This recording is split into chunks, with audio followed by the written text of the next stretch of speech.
We're back, boys, a little bleary-eyed after the Christmas merriment, especially in the case of Joel. This is your Punters Guide, looking ahead to a Betfred-sponsored card at Haydock, a Grade 1 card at Newbury, and a listed race at Taunton as well on the ITV cameras this Saturday. Yes, if you're just joining us, it is Friday. I know it all gets a bit mixed up this time of year. Boys, start with you, Joel, I think. How was your Christmas?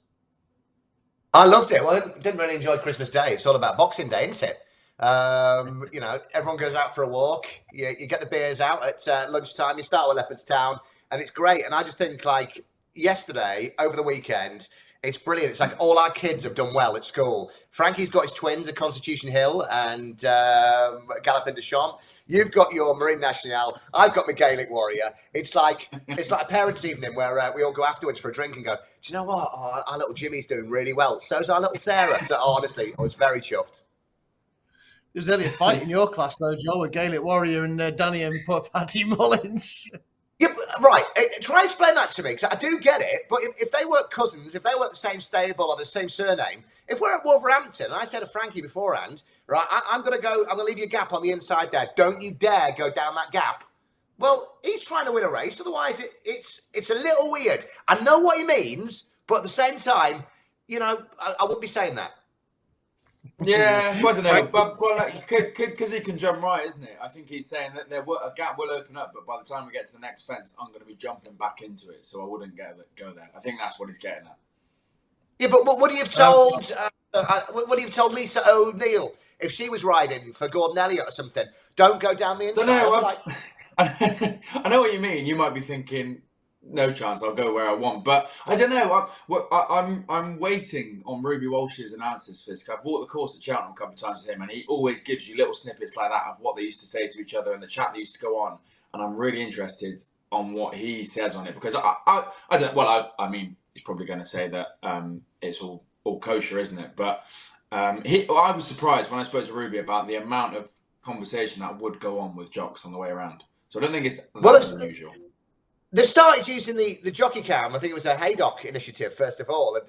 The jockey helmet for every single race. They've invested in that, which is great. I want to hear the microphones. Like the VAR. That's what I want to hear. Get out me way! Get out me way, Frankie, just mind your feet dropping them names. It can be quite heavy. Was Ruby Walsh around for Christmas dinner, was he? Yeah, we walked around Cheltenham in the morning, then came back and he did the cooking. I sorted the drinks out. We went through the card for Leopardstown the next day. It's brilliant. Right, let's get stuck into the racing then. We have got a Betfred sponsor card at Haydock to look forward to. And the Betfred Last Thing Chase is the highlight on ITV. And we were just talking, and Frankie said 3.5 miles on heavy ground. Hopefully, they'll have finished by nightfall, Frankie. Only 6 of them. Yes, I mean, there's only 6 of them, but you still look at it and think, right, who's going to get home? That was my starting point.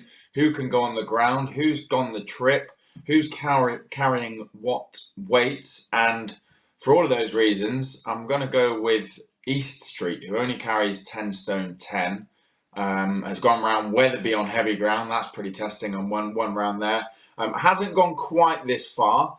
But I just love, if you even look through the past races, heavy, soft, and in the mixer in all of them, bar pulled up in just the one at Carlisle. So for me, I think there's going to be some that, I mean, they all find it tough, but there'll probably be some non-finishers. And I know that East Street's got a bit to find on the ratings, but that does obviously give them the benefit of 10 stone 10 and is plenty used to testing conditions. And I think will be in the mixer come the finish. And a bet to nothing, you would hope you'd be in the places and can maybe go on and win it.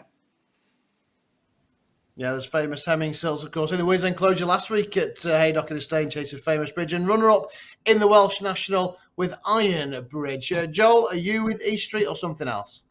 I'm with East Street as well. Pretty much what Frankie said.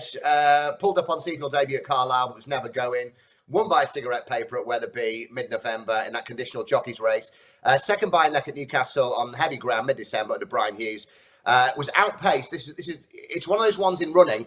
if you can, if you've got the facilities to have it in running, it does hit a flat spot, and I think it will do over this longer distance. Like Frankie said, it's never been this distance before.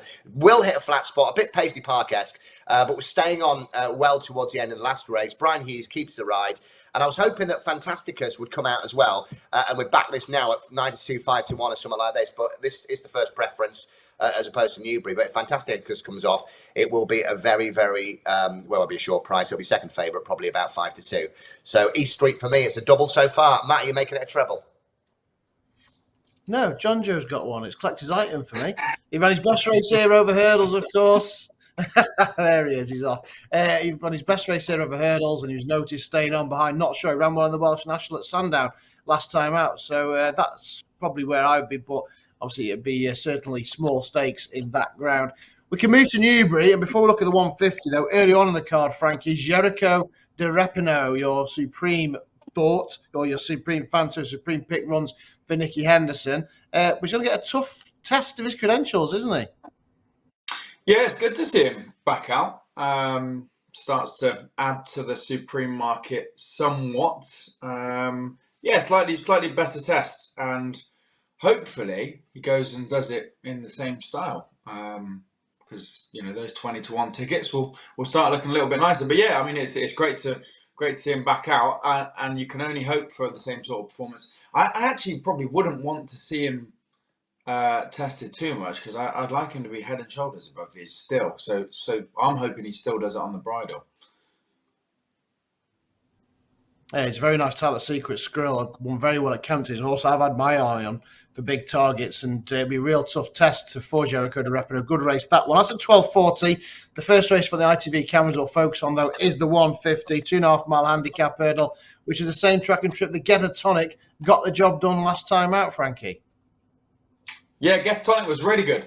I think Dan did an interview in the morning maybe and said he couldn't understand the price, but I think she drifted out to 25 to 1 or something crazy like that. Honestly, you doubled, tripled in price on the day last time, and then won really, really well. I don't know if I'm trying to make this harder than it is, and you should just stick with her because she won well over course and distance. She has gone up 8 pounds and does carry 12 stone. That's what put me off. So I was digging around for a bit of an each-way play. I know it's only a small field, but I'd be much happier backing one to come in the top 2 than trying to find the winner. So I'm going to go with Rambo T, who won on reappearance over 2 miles 5, was third in the Cheltenham Handicap. The winner of that came back to Cheltenham and was fourth in a half-decent race, because there was a couple ahead that went on to win, as I think White Rhino was one of them. So there's a little bit of form there, and maybe suggest there's a bit of juice left in those horses' marks from that Cheltenham Handicap.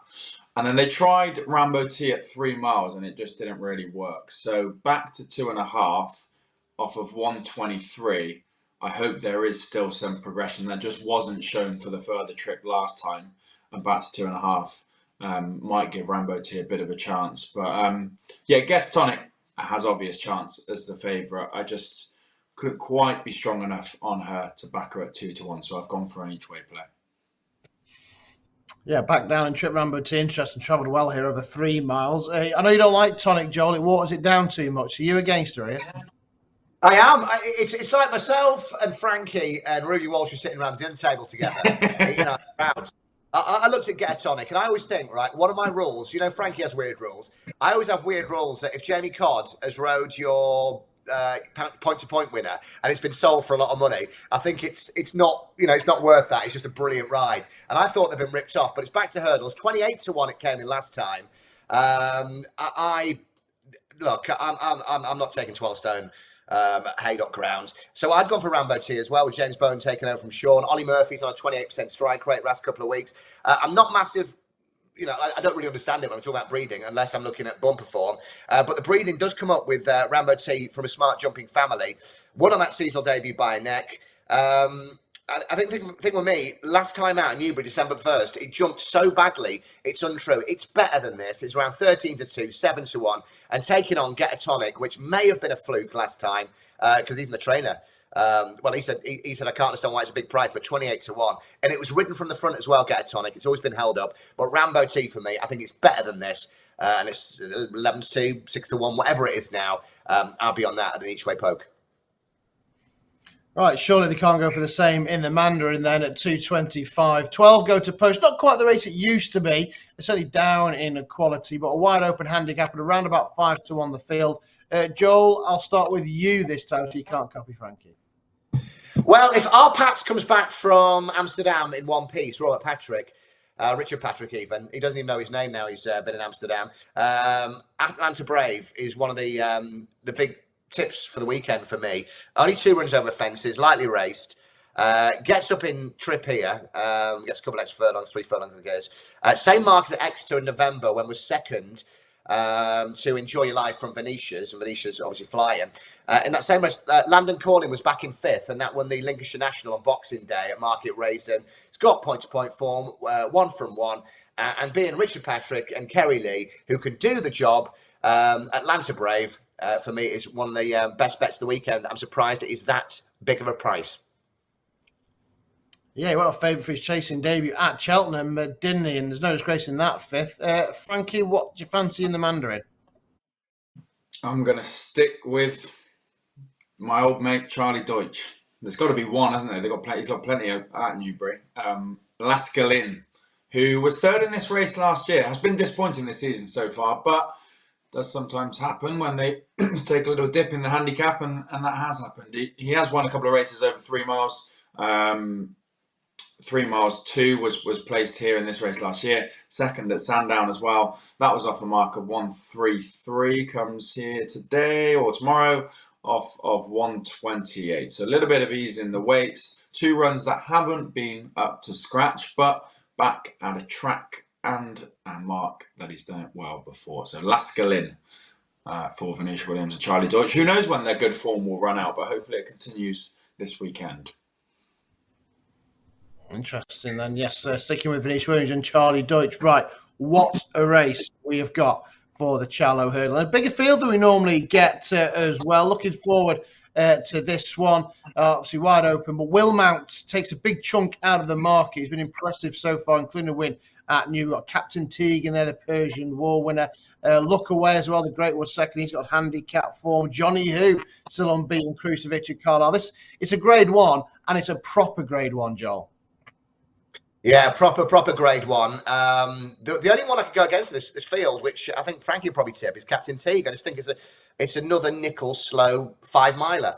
People talk about champion bumper and whatever. It just does nothing for me. But we'll come back to Frankie in a minute. Who he looked slow at Chepstow to me. I watched that last night. Will Mount for Nicky Henderson got the trainer upgrade from Neil Mulholland. I've taken a little chance with one here, and the jukebox man of Ben Pauling. He normally, fires into form for a couple of months every single year and everything sort of wins. He's not been in tremendous form, but he's starting to pop in a few placed horses now. Now, this really needs to step up. It's 3 wins at Fosslas on soft or heavy. It's Harry Redknapp's horse. It's a silly, stupid price, 16-1 maybe. Needs to step up. I think this will be a test of stamina, as it always is. It's a proper grade 1, and I think taking a chance on this, I think Wilmot is obviously the best horse in the race. Captain Teague too slow for me. So the jukebox man at a big price for Ben Pauling, the big friendly giant, to get off in style for the season. Yeah, it's not without a shout. I mean, obviously we have horses in our trackers that we keep an eye on, and I think the entire field is in my tracker for this one. So many good, promising novices, Frankie. There are, yeah. I'm just having a flick through, and I keep banging on about these bumper ratings. And Joel said I'd probably tip it. I'm not going to tip Captain Teague, but he does top the bumper ratings out of the field. But your boy Jukebox Man was in second with a rating of 120 in the bumper, and a good second behind Gidley Park, who was obviously a machine at Newbury. My selection, though, I was banging on about this the other day. Look Away is going to be my selection because of that Great Wood form that just seems to be getting better and better. Lucia was in 3rd. When at Ascot, didn't she? Sonagino won since, I think, maybe Ascot as well. At Aintree. Go Dante came out and won since. Any Harm in Asking was 2nd since. So I think that Great Wood form is really, really strong and good enough. I know it's a handicap, but good enough to put you in the mix of a race like this. And Look Away's got plenty of experience as well. So bit more experience in some of the field. A nice each way price, really strong form from the Greatwood. I'm gonna take my chances. They got the Oh handicap yeah. the stuff though. oh. Oh no. What's that? No. This popped up now. 1 from 1 at Newbury. There you go. Oh. Thanks for that. Oh, we haven't mentioned Bumpty Bump. We'll come to him in a second, actually. Let's look at the last at Newbury, the 335. It's a 2 3/4 mile handicap chase. Hopefully the dead 8 do go to post because it's got a little decent each way makeup, Frankie. Yes, but I've got to stick with Walking on Air. I think I put him up as one to follow for the season right at the start of the year when we did our little show talking about what we were looking forward to. This was a horse I couldn't really get right. I backed him plenty of times when he didn't win last season. The only time he did was over 2 miles 7, which he gets or near enough gets on Saturday. Kind of one of those awkward ones that's maybe slightly too slow for a 2.5 miler, but didn't quite get 3 miles. However, they will go slower over fences, and that should suit him. There was a bit of excitement about this horse at the start of the year that he's going to be much better and live up to what he first showed actually at Newbury when everyone was saying he's going to be. I think it was about the same time as Constitution Hill, and they were talking about them two being superstars. He's obviously not Constitution Hill, but he did have a lot of initial hype and didn't quite show. So I'm hoping a switch to fences will now show that. And he does get a trip that he likes. And I don't think it's the strongest race in the world. He obviously has to jump a fence. We haven't seen that yet, but I think it gives him every chance to do so this race. Walking on Air for Frankie, then Joel. Him and Ruby must have been watching The Snowman maybe on Christmas Day.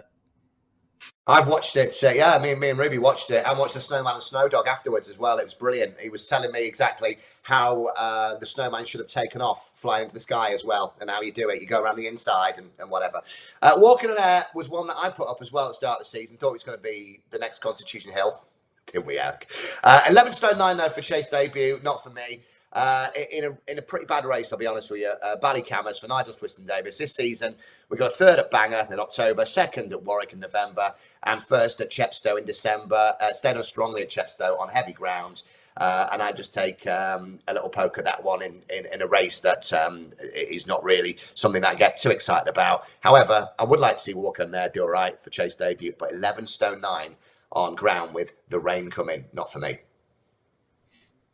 I still think there's a race in Moonhunt. I think double figure prices. Hopefully, our Pats is finished with his chocolate cake from Amsterdam and he can give that one a good ride. He was disappointing last time out, but hoping he can bounce back. Moonhunt at a double figure price. Right, before we head down to the West Country, Joel, and look at Taunton, Bumpety Bump. I don't believe he's given you a tip, but something that caught his eye.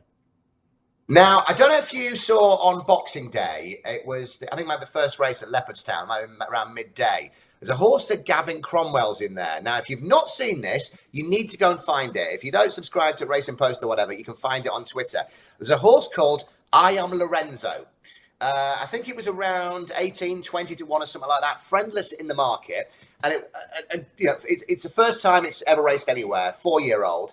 Under Keith Donoghue and comes out, and it was just one of those ones. See what we've got, boss.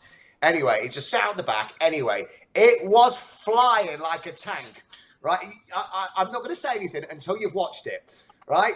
Poor Keith Donoghue, I'm so much. He was pulling and pulling, and it was a bunch finish. I think he finished around 6th. Now, Bumpety Bump was on straight after that. And he said, this will win. They're going for a bumper with this. It will win wherever it goes next time. Now, I'm passing it on, so the price will probably collapse anyway, plus being a Gavin Cromwell horse. But this is meant to be, world class, is what they say. Better than they thought it was. I Am Lorenzo. Stick it into your tracker and go and watch the race for yourself. And you'll have that smile on your face of going, geez. Right, everyone will be logging on then to watch that one. Yeah, the opening race, it was 6, only beaten 4 lengths as well. Right, we'll stick with you then. I want to head to Taunton. We've got this mare's listed novice hurdle over 2 miles. What do you fancy in this one, Joel? I'm sticking with Big Nige and his Paddington coat with Casinamento. Won his point-to-point start in style, easy in March last year. Won the bumper then by 12 lengths on his rules debut. Followed that up with a 2nd at Sandown. in a bumper. It was a neck down to that one of Nichols at Larchman last maybe. They were smashed at a bumper in Aintree at the festival, but completely out of depth there. This season, 2 easy wins at Market Raisin, 15 lengths at Hereford. This has been the target for me. Casa Nomento would be up there with possibly the nap of the weekend. Ooh, interesting. Okay. That's a minute. Frankie? I like the favourite. Cheltenham bumper. I'm glad. Joe, you just got cut off there. Beautiful timing. Just silenced at the right moment. Yeah, plenty of good bumper form. Beat Mullenbeg, beat Bonte, who we've put up a few times. Second to Dysart Enos, who we all think is going to win the Mayor's Novice at Cheltenham.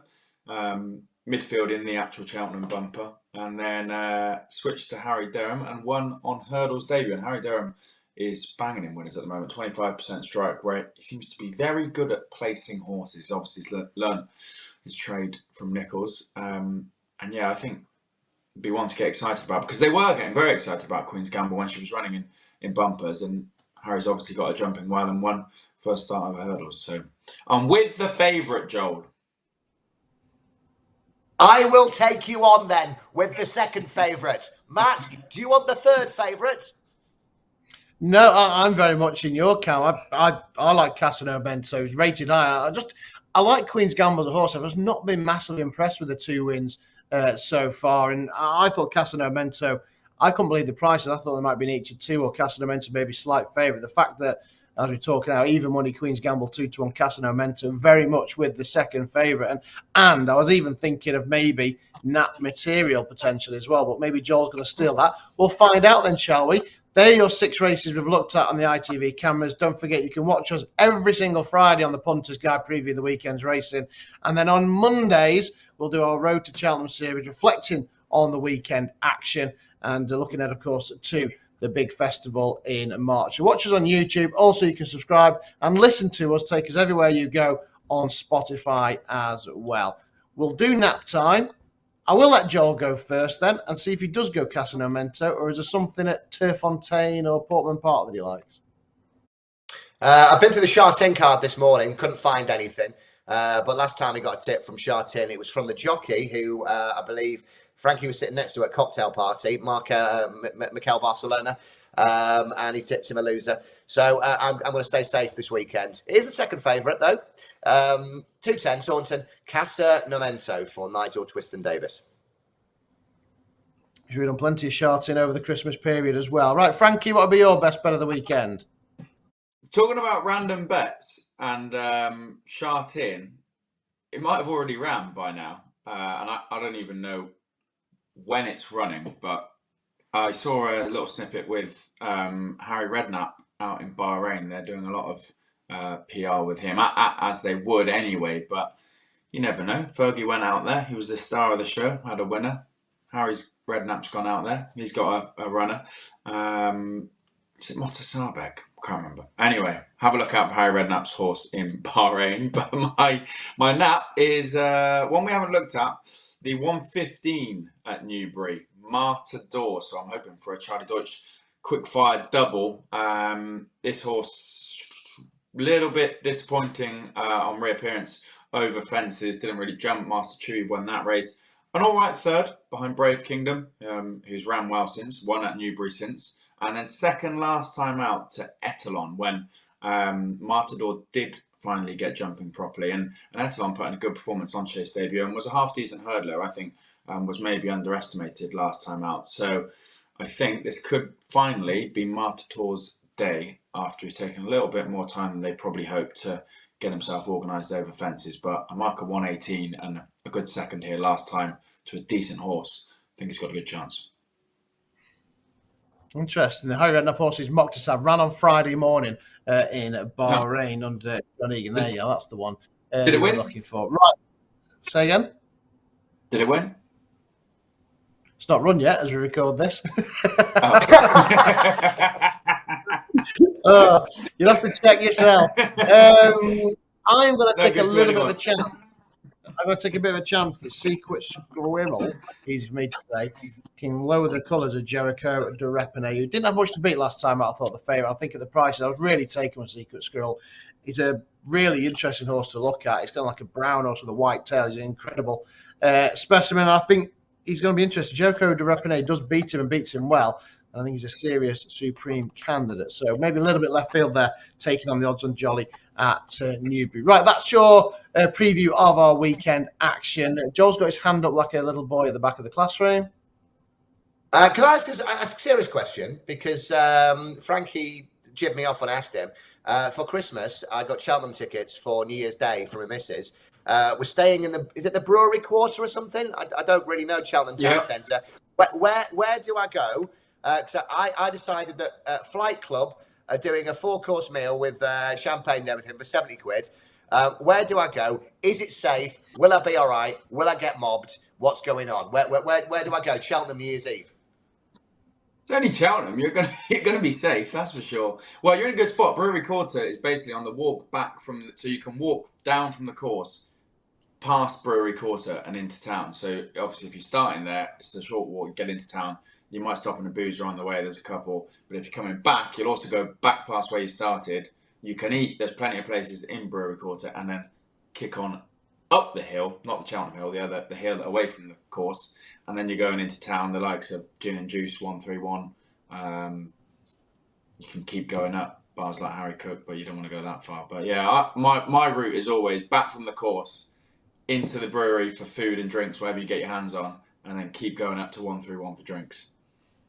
Yeah, well, I'm staying at the Holiday Inn on New Year's Eve, so no doubt I'll just be getting a takeaway Chinese, be in bed by 8 o'clock, be in the course by 8:30 next morning. So I'm looking forward to it. Are you going back after racing? After racing the next day? I don't know why. Why you? No, it just depends if you're going to go for a drink, doesn't it? Well, I don't know. I'm popping in to see your mum first of all, then I'll see how I'll go from there. Yeah, well. The cheapest of shots. The cheapest of shots to end on. Anyway, now you've just played out your social lives on the Punters Guide. Thanks for that. So, yeah, listen, join us a week on Monday because of our Road to Cheltenham series. And, well, we've got lots to dissect. We'll try and get it into around about 40 minutes, but we may struggle to do that because there's so much to reflect upon. One more. If Corbett, if by the time this goes out, Corbett's Cross and State Man has won, then my Irish Muggiaca, I'm going to Madrid tonight, and I won't be home for Monday. Go on, Joe. Yeah. You have to hold your hand up. Can I have a tenner on the fact that Frankie's account will be closed by about 7 o'clock tonight due to business reasons? Trading restrictions. Right, that was a Punters Guide then. Happy New Year to both of our viewers this year. We'll say you must join us a week on Monday to look back on the festive action. Hopefully, we're putting the direction of a winner or two this weekend. All the very best. As always, please gamble responsibly.